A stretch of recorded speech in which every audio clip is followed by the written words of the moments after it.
Now to the aspect of charoset, because during the seder we will be making further use of the charoset in a very important function when we come to the maror. But nevertheless, the establishment of these 7 sfirot, plus the additional 3 that we will shortly discuss, we will have established our software in the framework of 10 sfirot. So again, returning now to the charoset, which from a Kabbalistic point of view, according to the Ari, is the Sfirat Netzach. Now, for what reason and by which understanding can we attribute the Sfirat of Netzach to Charoset? We just completed the thought of the Hebrew word Charoset as a combination of 2 significant thought intelligences. In fact, both contradicting each other. One is Ruth, according to the Kabbalistic interpretation, was the mother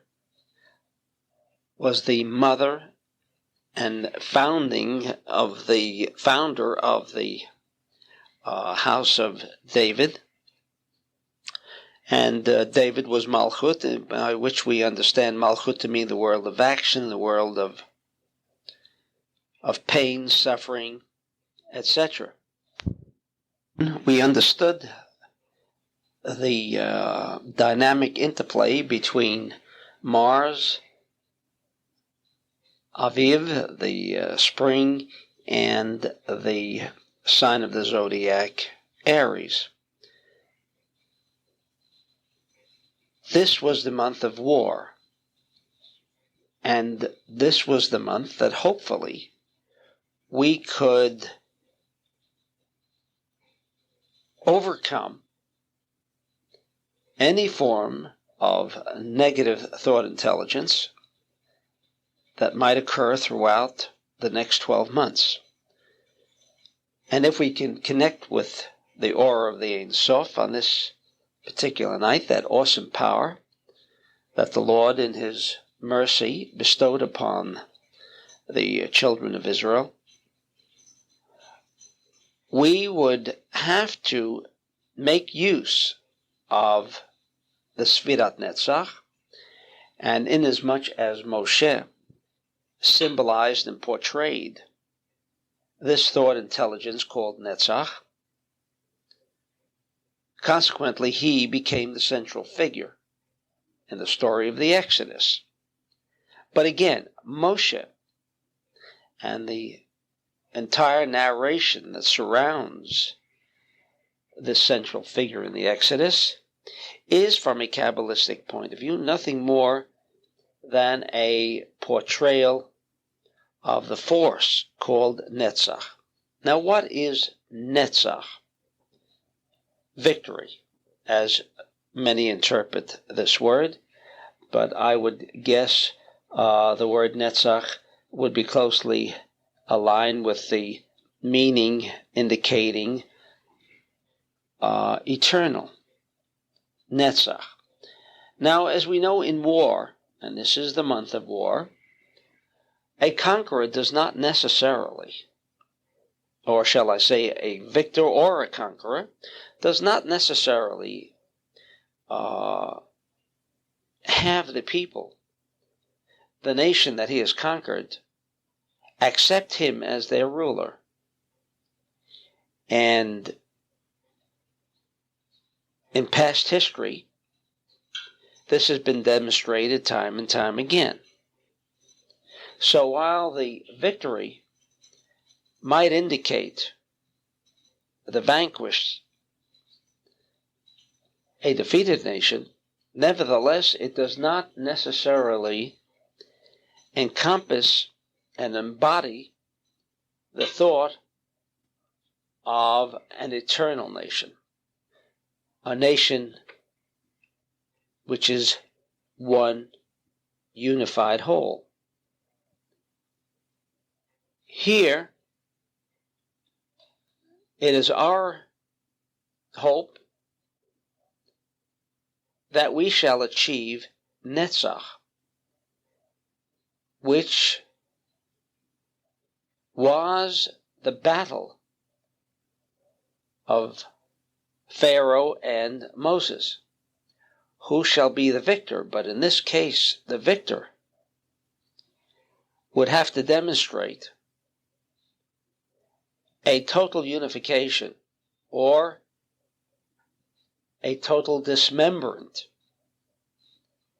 of the negative thought intelligence of Pharaoh, that it no longer could present itself as a viable force. This is what Netzach represented. The Middle Kingdom, the kingdom that is mentioned in the Exodus story, suffered defeat, but a defeat that it never recovered. The head, the first three Sfirot, were eternally, I say eternally, everlasting, canceled and nullified, and victory, as represented by Moshe, was absolute. This is what Charoset embodies: death and life. Ruth, symbolic of death, and Sach, the 68, the Samachet of that word, is the code name for life. Here, death and life became a unified whole. Now, how can you have death and life within one unified whole? And the answer was, death became Bila Hamavet La Netzach, became totally canceled out.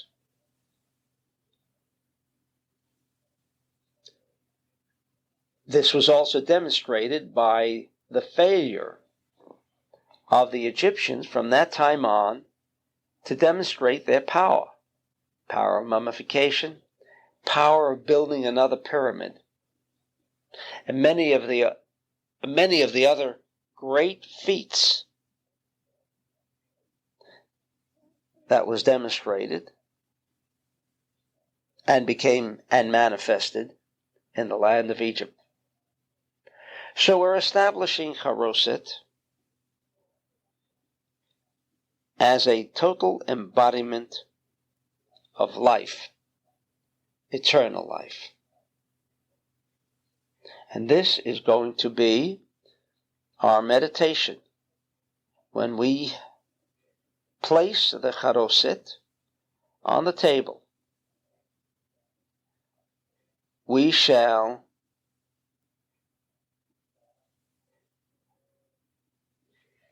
activate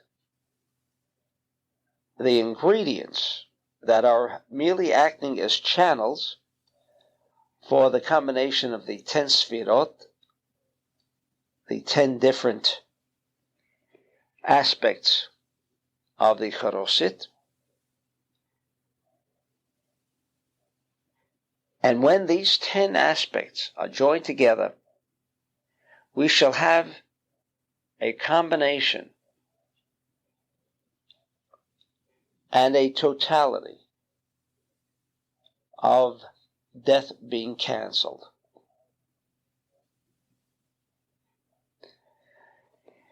Now to the left of the lower triad of our Magen David, of our Shield of David,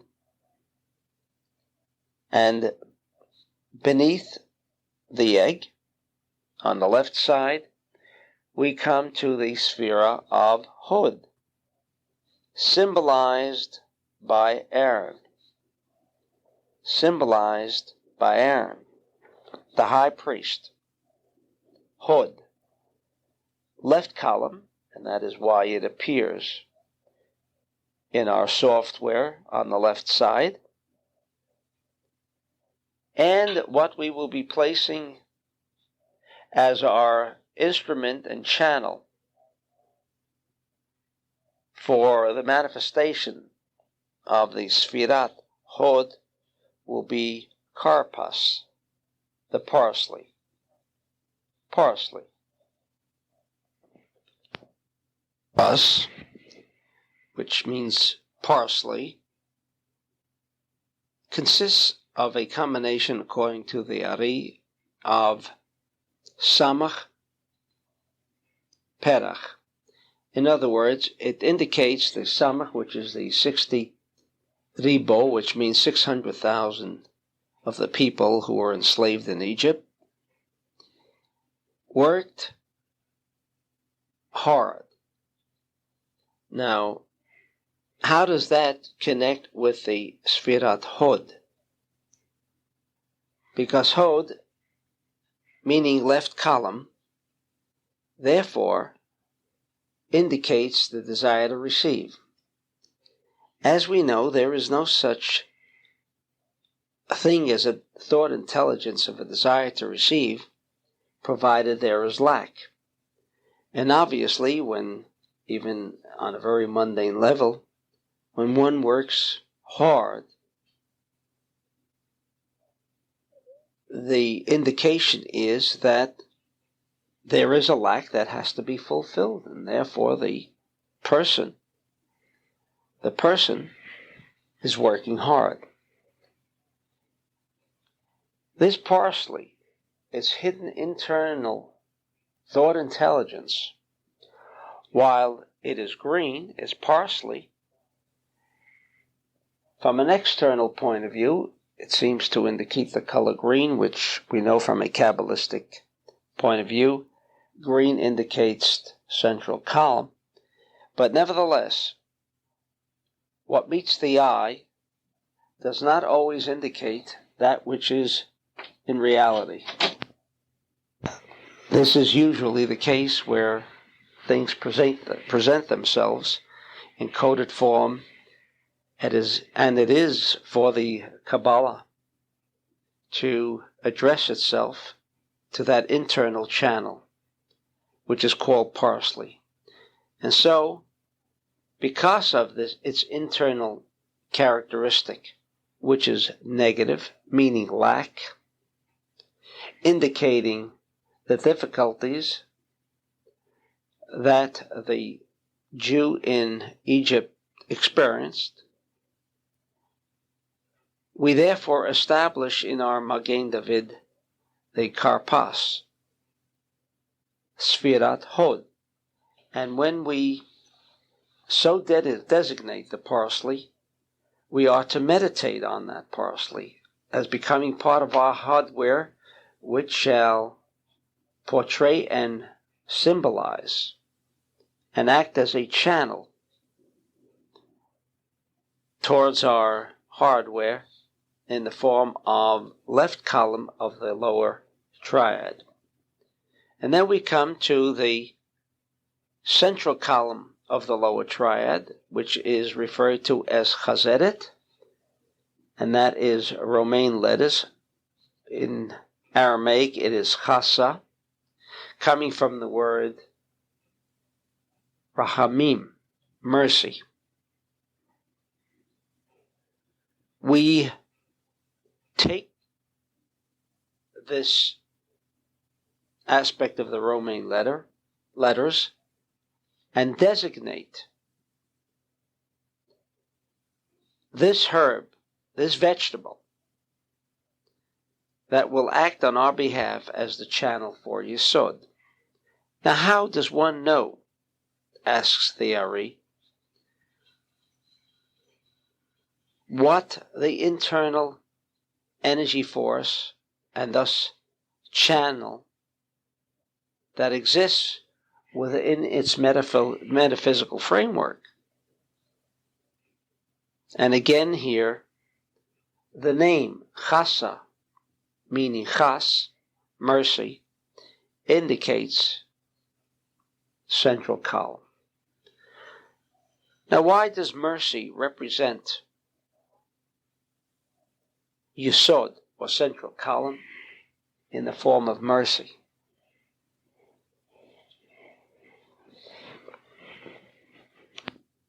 It represents Joseph, who, as the tale in Genesis relates, had pity upon his brothers, irrespective of the fact that they had sold their own flesh and blood, their own brother, into slavery, and now, confronted with the fact that Joseph was second to Pharaoh as ruler in the land of Egypt, they were at his mercy. And the Bible tells us that his display of mercy earned him this title of Yosef HaTzadik, Joseph the Righteous. What does mercy mean? The Gemara, as well as the Zohar, state that originally the Lord had planned on creating the worlds and the universe with midat hadin, with strict judgment. That means if one stole, one murdered, the reward or punishment would be immediate. There would be no time for reprieve. There would be no delay in executing the punishment. In essence, time was not linear, but rather precise. There was no time. But he saw that the world could not exist, and so he created the aspect of time, rahamim, which meant that if a person sinned, stole, murdered, etc., and the reward or punishment might have been immediate, we ask for mercy. Give us another chance. Give us time.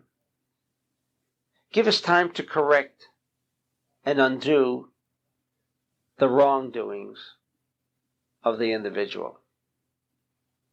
Time. Time is represented by mercy. When you ask for mercy, it is indicative that you're asking for time. Time to somehow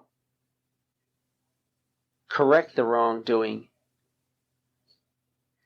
mend the way,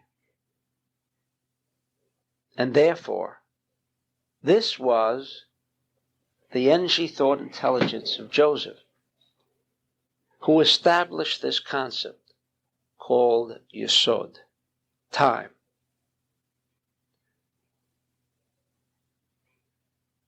Chazeret is the channel.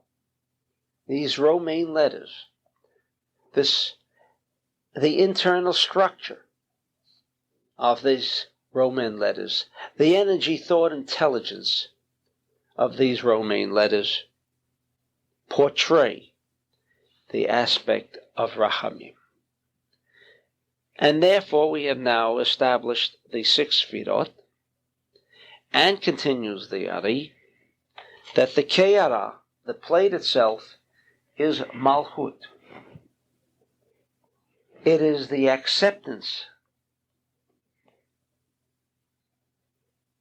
It is the ingathering of these 6 Sfirot within herself, as portrayed by the plate, embodying these 6 Sfirot, and therefore we have come to our present universe of 7, represented by the 7 Sfirot. When I mentioned, for those of you who are not familiar with the aspect of 7, the 7 days of creation obviously do not refer to physical 7 days of creation, while they had subsequently become manifested in the form of 7 days. What was created in Genesis 1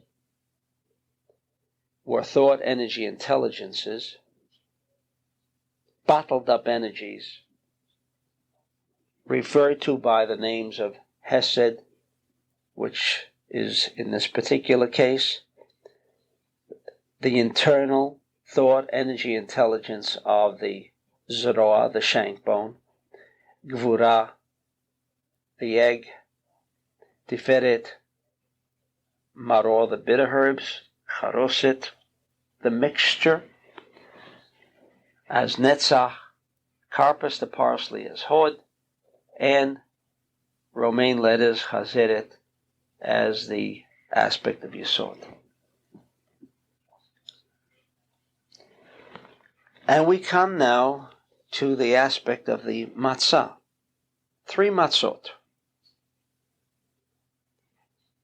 What is the matzah? As I have already explained in Kabbalah Connection, the matzah was wheat with an applied thought, energy, intelligence of restriction. In other words, matzah represents and symbolizes the restriction on the wheat. The wheat has that thought, energy, intelligence of expansion. When you bake bread, it expands. The flour expands. Expansion symbolizes desire to receive. The matzah plays a vital role in our software, not only because it is so indicated in the Bible, because one might have to question the verse that indicates the precept of matzah, which seems wholly incongruous with the actual details and facts concerning the Exodus. It seems to indicate, on a very superficial level, the reason for matzah and not bread is because in chapter 12 of Exodus, verse 34, it states, "And the people took their dough before it was leavened," because they were in a rush. They were in a rush. And as it is further stated in verse 39, "And they baked unleavened cakes of the dough which they brought forth out of Egypt, for it was not leavened, because they were thrust out of Egypt, and could not tarry, neither had they prepared for themselves any victual." In other words, for most of us receiving the normal Hebrew education, we have been told that the reason for eating the matzah was because the Jew didn't have time enough to permit the dough to rise, and therefore we eat matzah. Well, I think after hearing the first 2 tapes, you understand that what has been stated in the Bible is a coded message, and that there must be something far more significant than the fact that because when the Jew left Egypt and he didn't have enough time to bake bread, I've got to, in the 20th century, be prohibited from eating bread because tradition states that's the way they did it in Egypt. From a Kabbalistic point of view, that has not been nor ever will be a reason for observing tradition. Furthermore, states the Zohar in this portion, Bo, and it came to pass in verse 41, at the end of the 430 years,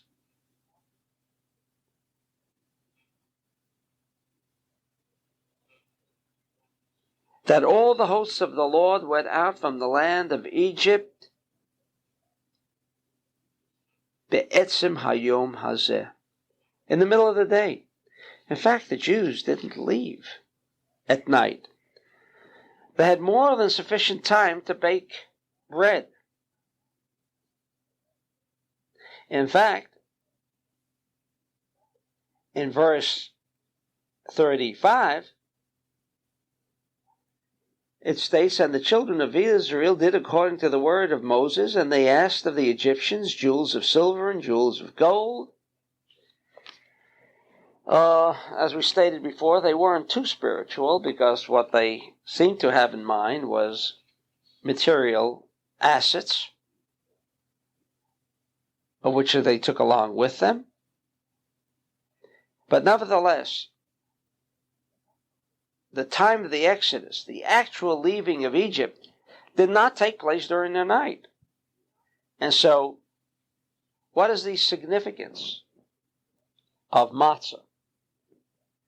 Without going into the details of what does it mean they didn't have enough time, it has nothing to do with not having enough time to bake bread.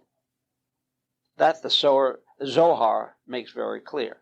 He then goes on to decipher the code and the message that lies in this coded verse.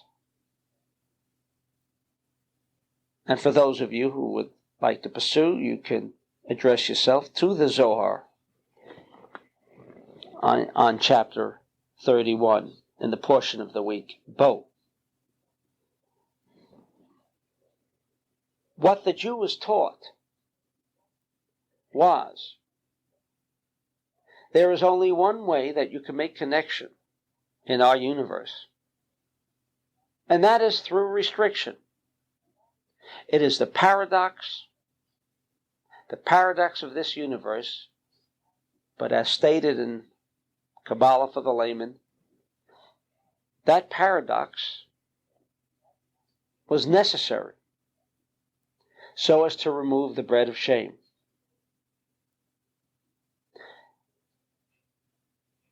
Which was initially the cause of the Big Bang. And so, the reason for the baking of the matzah was to exercise and make manifest a physical expression of their restriction. They're going after the gold and silver again. Should not be treated as a fairy tale or a narration, as true as the Bible is. Nevertheless, we should not bring it down to that level of a book of compilations of tales. The Jew exercised the restriction that was necessary this evening. And this is, in fact, the meditative process that we ourselves, in order to connect with this awesome power that becomes diffused on the night of Passover, so that I should be in a position, along with my software, to handle this awesome power. This power that is going to permit me to overcome every enemy and adversary for the next 12 months. This is a pretty good insurance policy. And in fact, it isn't too expensive. This is what that night of Passover is really all about. And I've got to repeat it again and again. where the idea of family reunion, which is beautiful, but let's get together every other night of the week and every other week of the year as well. But to designate this very significant event as a time that we gather and speak about old times, enjoy the good food, and there's nothing terrible about enjoying the good food, and completely failing to grasp the significance of what this day is really all about. It's the matzah. As it is called Chag Pesach, the holiday of Passover, it is also called Chag HaMatzot, meaning the matzot played a very significant role in achieving the Exodus. And as I stated before, the reason for the matzah was to express on a physical level restriction. In spite of the fact that through this tape, you've established your software, but remember, when you establish your telephone system and you are not connected to that telephone system, that system isn't going to do the job for you. You've got to become an active participator, and more so, a determinator of the events that are going to take place this evening again, as it appears year in and year out. The cosmic event is here to stay. For us to tap that profound and awesome energy that became revealed and was never again revealed, and was not revealed since the time of Adam, after the sin. States the Zohar, this kind of energy was the energy that Adam enjoyed in the outer space connection that I refer to in the Kabbalah connection. This is the kind of energy that we're talking about. This is the kind of energy that we want to make connections with. The matzah plays an important role. Now, I know for some of you,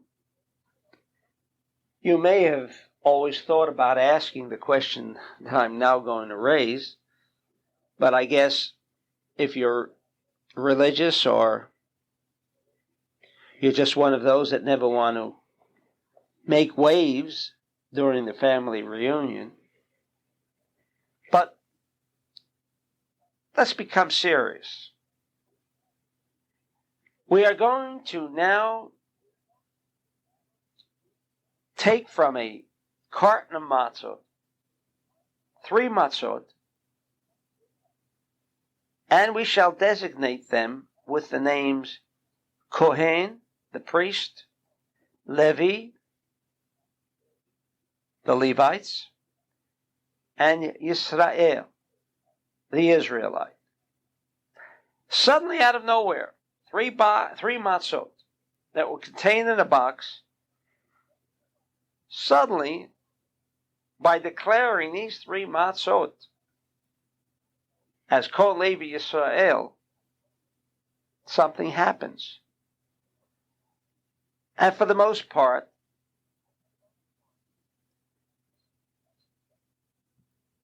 most Jews performing this particular aspect of the night of Passover doesn't question the significance. How and by which manner do these matzahs suddenly become transformed from 3 matzahs in a carton to now receiving the distinction and recognition of being called Kohen, Levi, and Yisrael. But as we have been discussing throughout this seminar on Passover, we're talking about mind power. We're talking about humankind in control of every aspect of the cosmos. In Genesis 2, we have the story of Adam calling the trees by their names, animals by their names. And the Zohar says, what's that all about?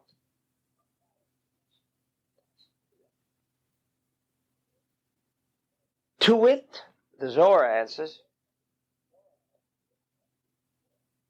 that the intelligence of man controls matter.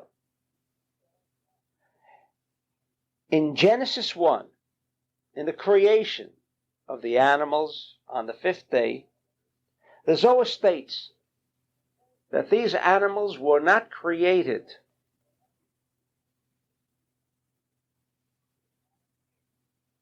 as a physically expressed animal as we observe it, but rather we're all in a potential state, a potential steady state of activity.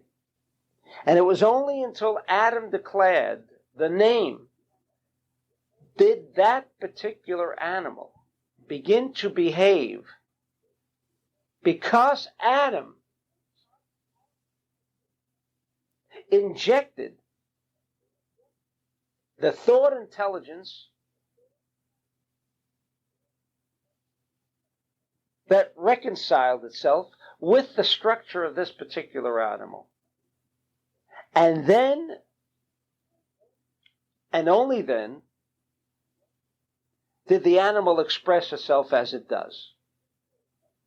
It was Adam's injection of thought, energy, intelligence, because Adam, in Genesis 2, controlled the cosmos, controlled all cosmic intelligence. So what the Ari tells us in his discussion of the matzot is that when we designate these matzot, we are activating a potential steady state of thought intelligence. What do I mean by that? In every frame, whether it be animal, plant, inanimate, 99 and 9/10% consist of atoms. And the basic building block of the atom is the electron, neutron, and proton. From a Kabbalistic point of view, there is nothing else except subdivisions within the atom. These are the three basic components. And the proton portrays the thought, energy, intelligence of the right column, which is the sharing aspect. The electron, the desire to receive thought intelligence, and the neutron, which unfortunately to this very day, science does not appreciate or even understand the purpose of the neutron. But from a Kabbalistic point of view, this is the symmetry of that atom. Right there, this thought intelligence of restriction that creates circuitry. The balance, the central column, is the neutron. And therefore,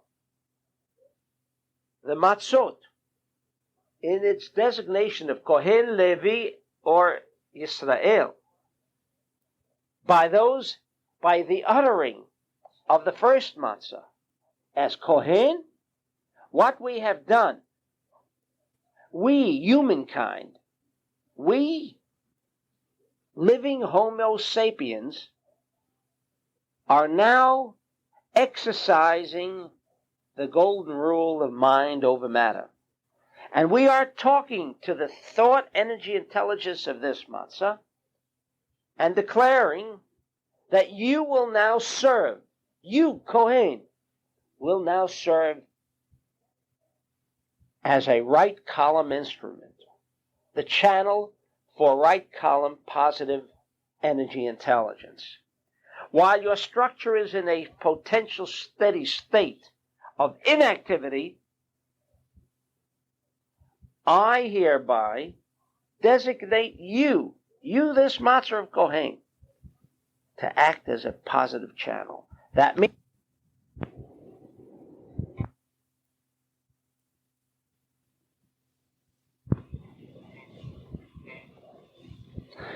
means that within this particular Matzah, our software will make use of the Matzah as a channel for the ultimate diffusion of that awesome power of Ein Sof. And the same is true when we choose the other matzah from that package, and we designate it as Levi, the Levite. What in effect we have done is structured this particular matzah that while in its container, in that box, consisted of mere atoms, and I think I should make it clear there is a dynamic interplay. Those atoms are in movement. That electron never ceases to make a move. It's constantly rotating like the planets around the sun. However, in an atom, all three components act as individual segments of this all-embracing whole. When we designate this particular matzah as Levi, with our mind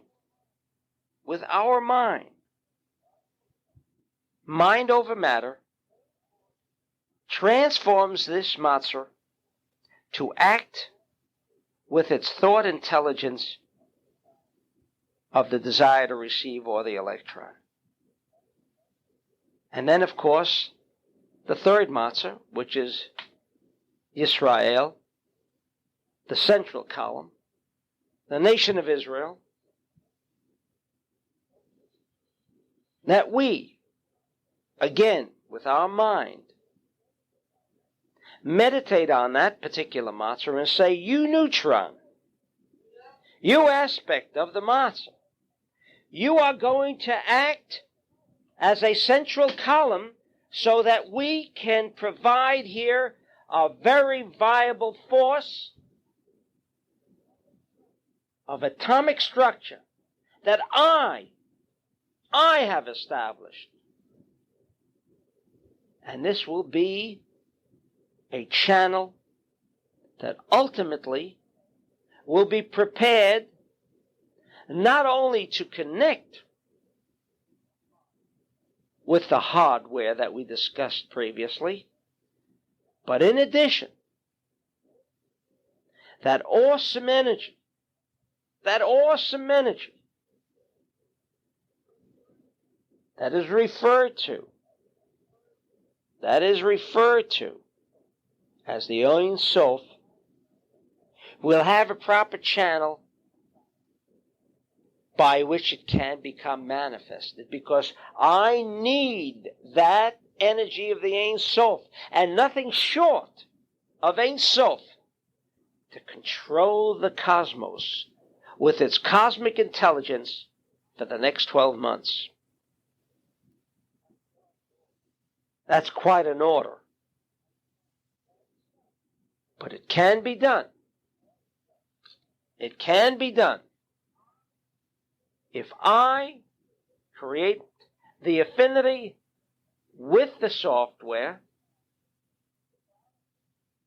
if I understand and know the machinations of how to construct, the knowing constructs the software as a viable channel and collector for the ultimate force that appears from the Ein Sof. We have established our software. We can begin making use of our computer. You know those keys on the computer, right? Those keys trigger the software interconnecting with the hardware, drawing upon that information, drawing that energy, ultimately, onto that screen, onto that interface by which I connect. Now, we have been discussing a great deal concerning the importance of the conjunction of the lunar-solar connection, that it was necessary to combine these two aspects, the force of the sun and the moon. I'd like to just touch upon, again, something which not only within the confines of Judaism, but in all religions, a word that is universally accepted as having some significance. What exactly, I'm not sure what they have in mind, but nevertheless, this is truly a strange phenomenon, and I'm talking about the word Amen. In all languages, in all religions, Amen. What is the significance of Amen? Briefly stated, the numerical value of Amen is 91. Somehow, and I'm not getting into the aspect of astrology, astronomy, because the star connection will shortly see the light of day, and I dwell upon it in that work. So, for our purposes here, there are 91 days between seasons.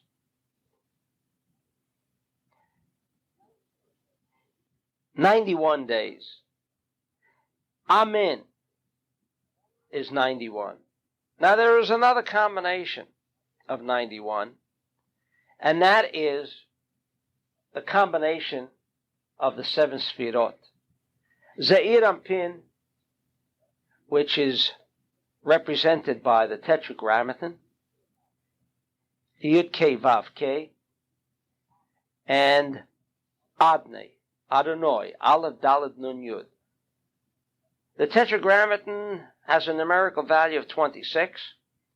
The Adnei has a numerical value of 65, and together, they too add up to 91. So the figure of 91, as I said, I don't want to dwell too much on this aspect, but the figure of 91, Amen, indicates the establishment of the all-embracing whole, the force connecting with Malchut, 1hr&26min, the Tetragrammaton connecting with Malchut, Adnei, Aleph Daled Nun Yud. When you have this connection, when you have elevated Malchut to the outer space connection, which is the Tetragrammaton, When you have created an affinity between the two, and creating an affinity between the two requires that malchut, the desire to receive, is transformed to one of also sharing. Thereby you make that connection with the outer space connection. And so, we're going to have to type in two very significant aspects that will represent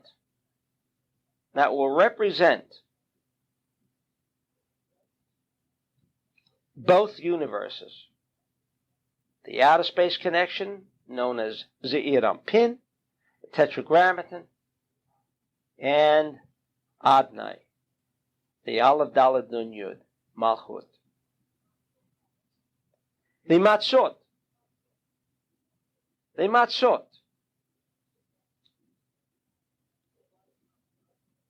is right column, obviously, because we have already stated that the matzot went through a hopefully thought-intelligent process by which restriction became an aspect of its nature and character. It was the aspect of the desire to receive for sharing. That too, I'd like to remind you, is dealt with when we discuss the shank bone. The shank bone represents Aries, fire, and it is a fire sign. And fire sign obviously indicates the desire to receive, negativity. And suddenly we place it on the right side of the ke'erah, and yet it represents Aries. The right sign represents positivity, a water sign. Right column. Water is significant as a channel for right column positive energy. How come it's placed on the right side? Because it has been transformed from being an Aries to one of also sharing. This, incidentally, is the key to what Passover is all about. Transforming the month of blood, Ma'adim, Mars, representing war, that within the confines of my environment, my embodiment, there will be a total flow and circuitry of energy, because transformation has set in. The same concept by mind power has transformed the wheat, which is intrinsically a desire to receive channel energy, but by creating the aspect and concept of matzah, I have restricted the expansion from becoming bread to restricting it to the confines of matzah. I have combined the aspect of negativity into one of sharing. This is the matzah.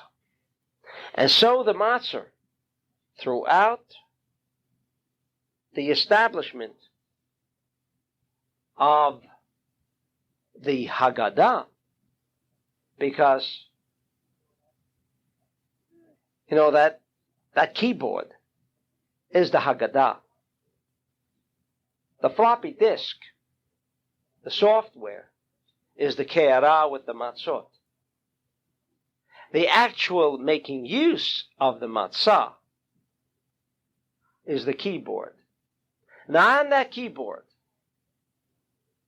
we have 15 stages of development and evolvement. 15. For those of you who won't be able to somehow make manifest in detail these 15 stages, at least know why they exist. That keyboard consists of 15 keys. They are Kadesh, Urchatz, Karpas, Yachatz, Magid, Rachza, Motzi, Matzah, Maror, Korech, Shulchan Orech, Tzafon, Berach, Halel, Nirtzah. The reason that I mention this in Hebrew, for those who have no inkling or understanding, let me assure you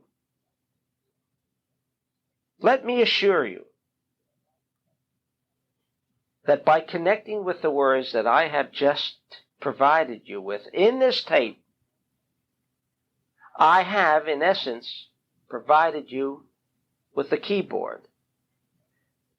By listening to those Hebrew words, that keyboard, on a certain level, I can't say it will be as effective as one who can physically express the action along with the words. But I don't want you to be disappointed. And you need not be disappointed, because in essence, try to capture those 15 words, those 15 keys on the keyboard. That keyboard, inclusive of those 15 keys, activate the software and the hardware. Hear those words again. Try to meditate just before I begin to mention these words. Meditate, see yourself operating that keyboard. Look at the Kara, at your software, the 10 sfirot of your software, and the hardware. And you've made that connection. You've made that connection. But there is a precondition, and that is, you have to internalize and create internally the affinity with the keys, the software, and the hardware. That affinity, that similarity,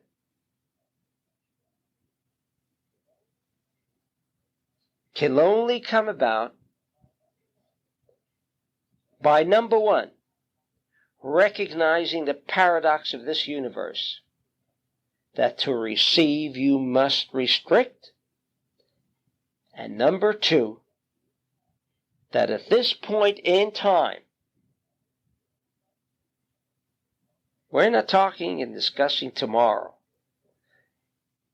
but sitting there at this Seder, viewing the cosmos with its cosmic intelligence, seeing the broad expanse, the broad implications of what Passover is about, will make for you that connection. If you will make that resolution, that from here on in, I will make every effort to convert negative energy into circuit energy. And there is only one way that you can accomplish that feat, and that is by taking every opportunity that you can to exercise restriction. Oh, I know it goes against our grain. I lack something, and you're asking me now to say, hey, look, I know I need it, but you know what? I'm not going to accept it. But that's the paradox. That's what the bulb and the filament within that bulb discusses with electrical current. Look, we all need you and we all want you. But I know, I, the filament, know that if I do not exercise restriction, we're going to have a short circuit. So maybe for the moment there'll be a spark of light when that electrical current enters the bulb. But unfortunately, it immediately becomes dissipated and disappears. Because without the filament, we've created a short circuit. To repeat again, the 15 keys of our keyboard.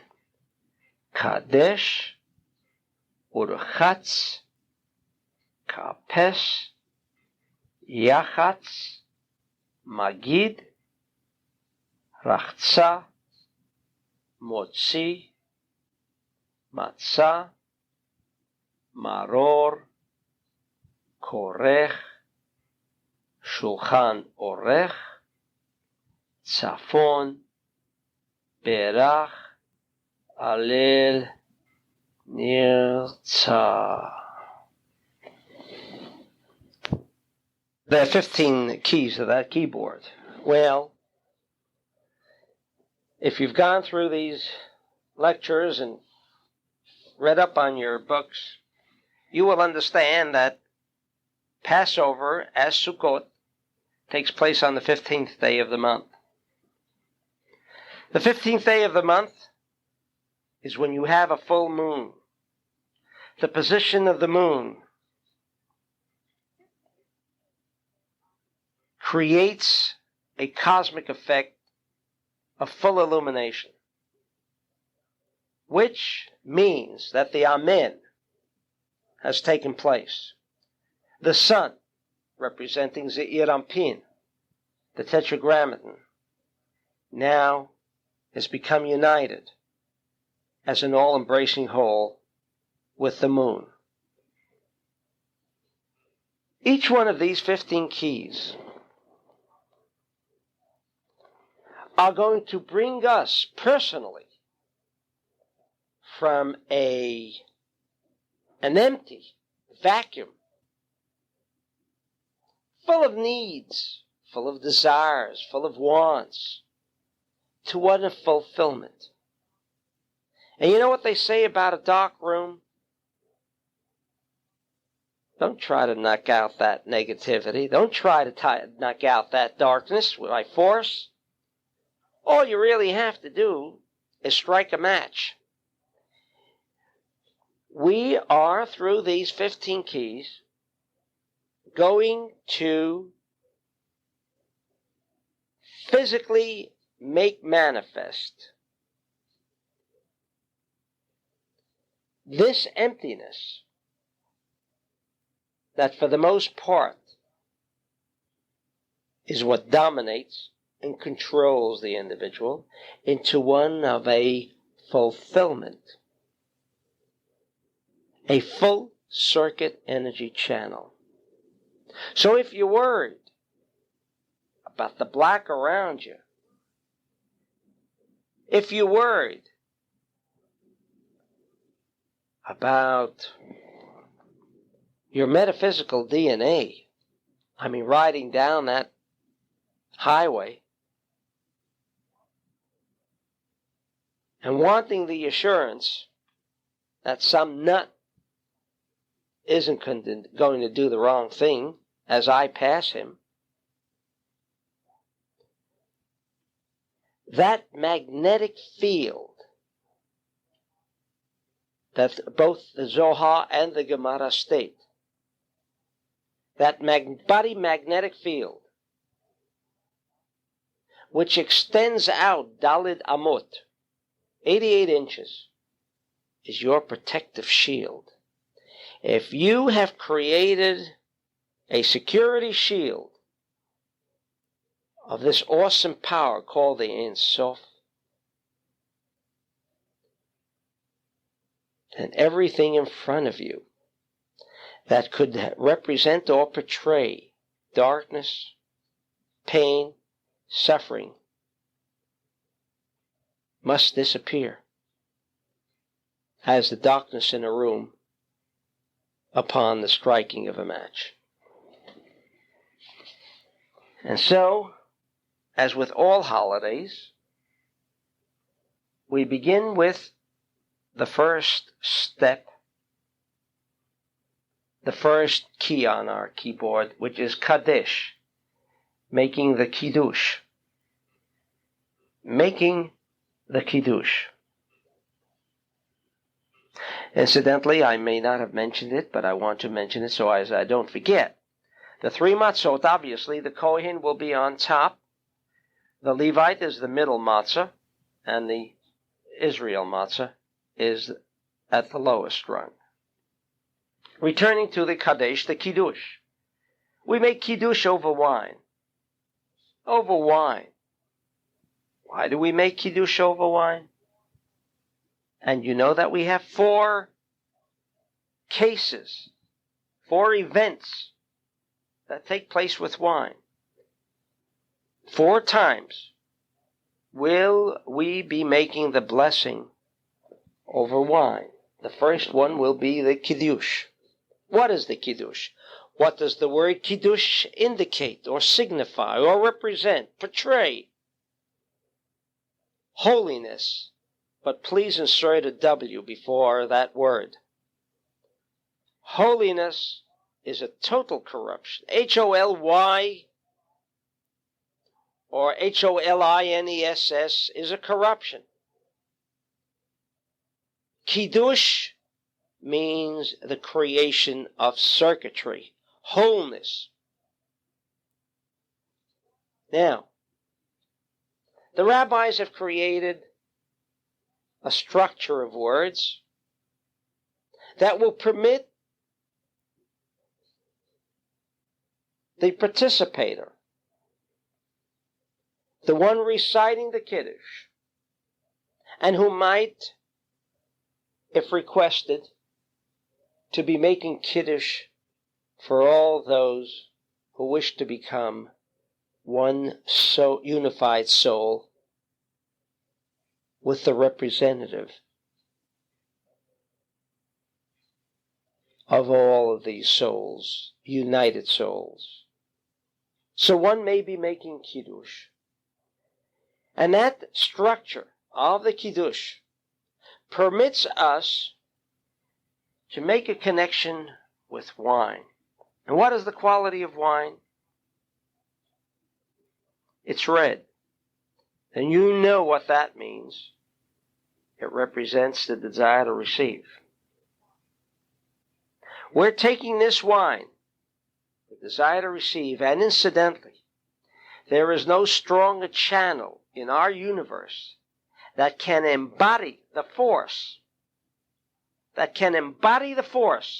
as wine can. And that's why drink too much of it, and you can't handle it. We make the Kiddush because within the structure of that Kiddush, we are going to create a circuit of energy. We're not going to become overloaded with its internal energy. The great is that this physical vessel that can handle the enormous amount of force energy that can pass through the wine. And by the structure of the Kiddush, we are in essence creating a circuit of energy. Now, the moment I say there are 4 occasions on which we will be drinking wine, immediately, it should register within your mind that we are going to inject the letter Yud of the Tetragrammaton as to be the dominant force in the first drinking of the wine. So we proceed on with the Kaddish, make our Kiddush, meditating on the Yud of the Tetragrammaton, and we have pressed our first key. And then we come to Orchatz, the washing of the hands. Not everyone is required to wash except the head of the household, the one who is leading or addressing himself or herself to the keyboard. And our keyboard is referred to as Urchatz, washing of the hand. Now here the meditation should include the removal of what we consider to be the klipot, as we can all intelligently understand that the hands are the instruments by which a man seeks, acquires. And since we are making every attempt to create the similarity and affinity to both the software and hardware at this level of Malchut, we wash our hands with the idea that our hands, through the aspect of water, which is Hesed,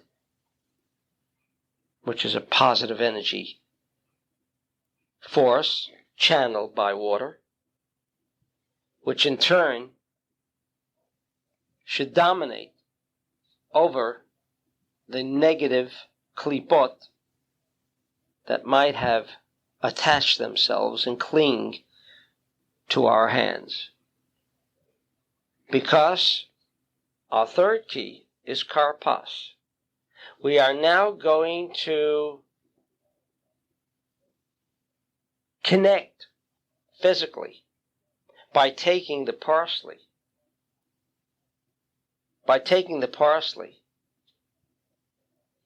And as we know, even in science, they wear gloves.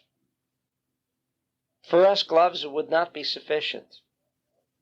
We've got to remove those klipot.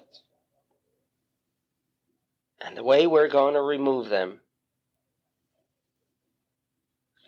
is by meditating and commanding the water to remove the klipot, which effectively withdraw themselves from our hands.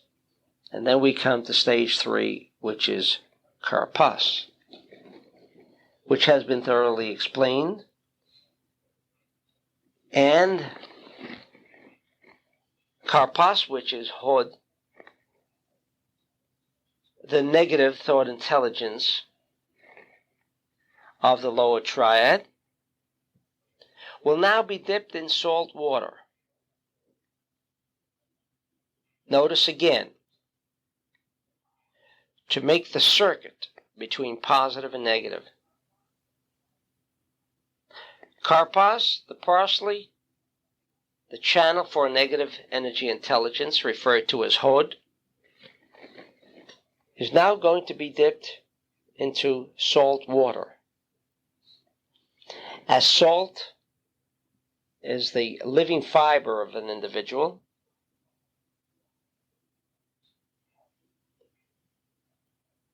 positive as water is, the combination of the two will provide us again with another aspect of our 15 connections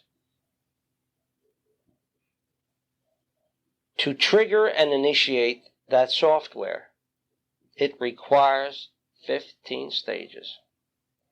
And so we will take the karpas, dip it into the salt water, and make the appropriate blessing, which is Bore Pri Hadama.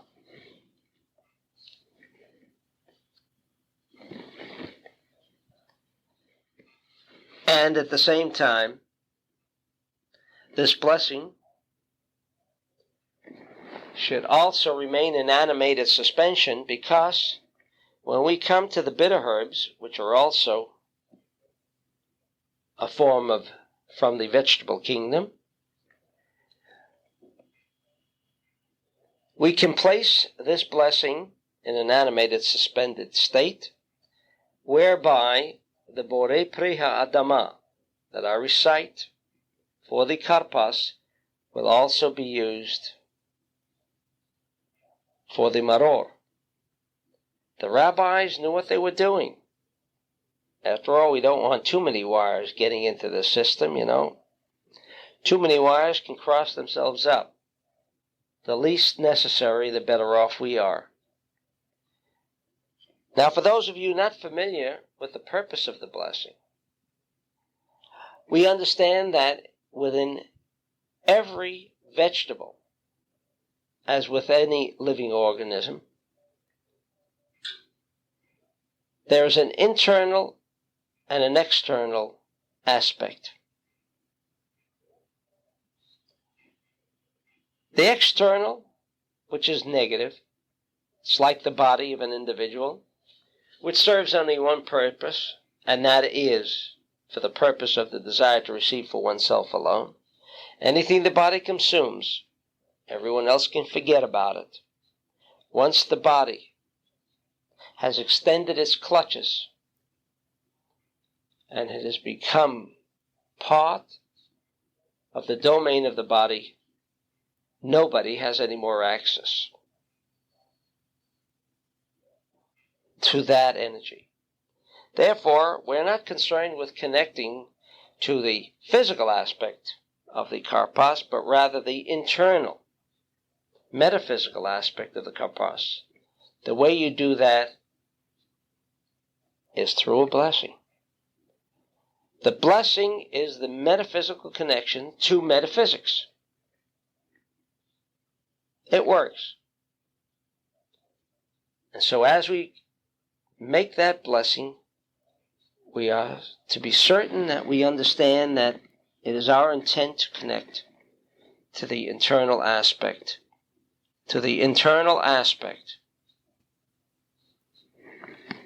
of karpas. And now we come to the fourth key, which is yachatz.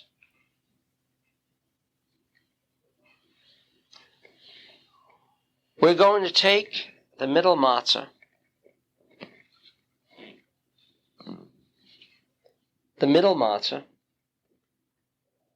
and we are going to break that matzah into two parts. If you recall,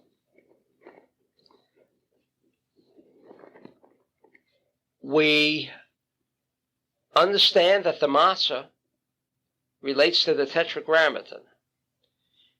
It has been transformed as an outer space connection, and therefore the middle matzah is Hey.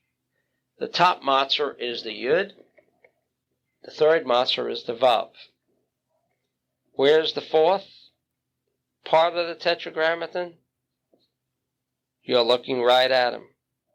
You. Malchut. You're king.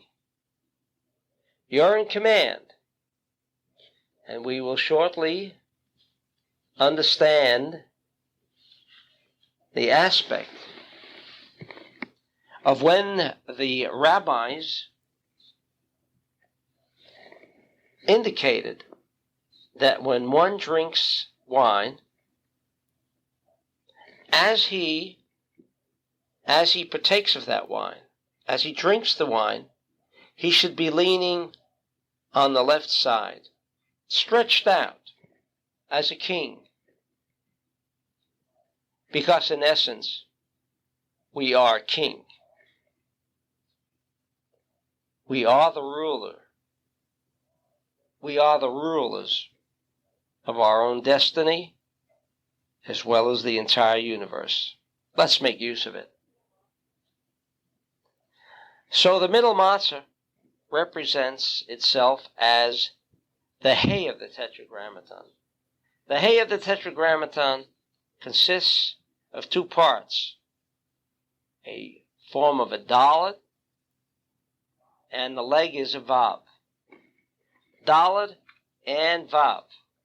And therefore, these two parts of the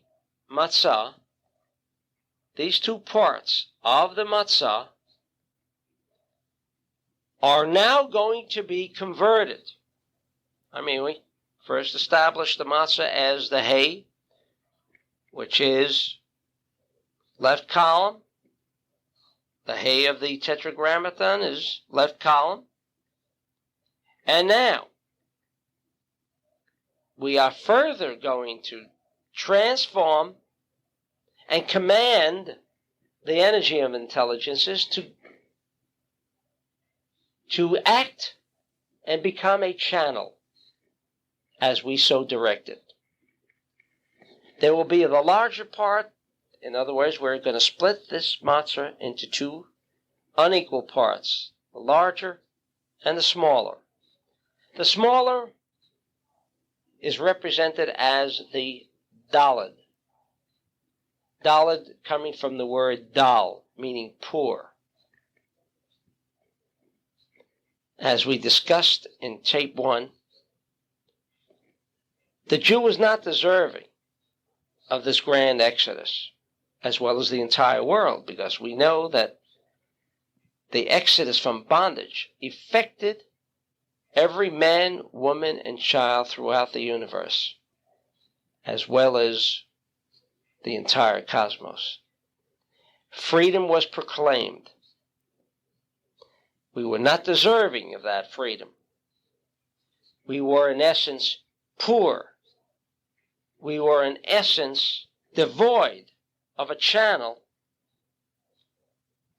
to embody this kind of awesome power that God, in His own beneficence, showered us with this light called the light of the Ein Sof.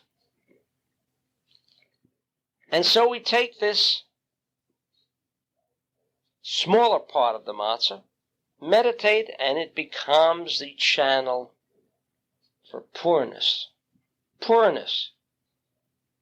That matzah has now become devoid of the other aspects of the atom. We have split the atom, in essence. Oh, that's not a good idea. But we're not going to leave it that way, because splitting the atom causes a whole array of problems. Nuclear energy is probably a nemesis. And it isn't going to go away. However, we are going to manage to take care of this problem, and there is a very definitive reason why we have injected the aspect of the dollar, so as we shall never forget that while we are setting up this hardware and software in our keyboards, never forget for a moment that whatever you're connecting with tonight, whatever you shall achieve and receive tonight, you are totally non-deserving. And I can understand that. I and you are fortunate to have the writings of the Ari out in the open. Why, in fact, Are we entitled to this? More so than maybe the public at large, where this information has been concealed for some 2,000 years. Why? Are we deserving? Are we entitled? The answer is no, and never forget it. There but for the grace of God go I. We may have remained, as for most of us today, remain in bondage, in prison.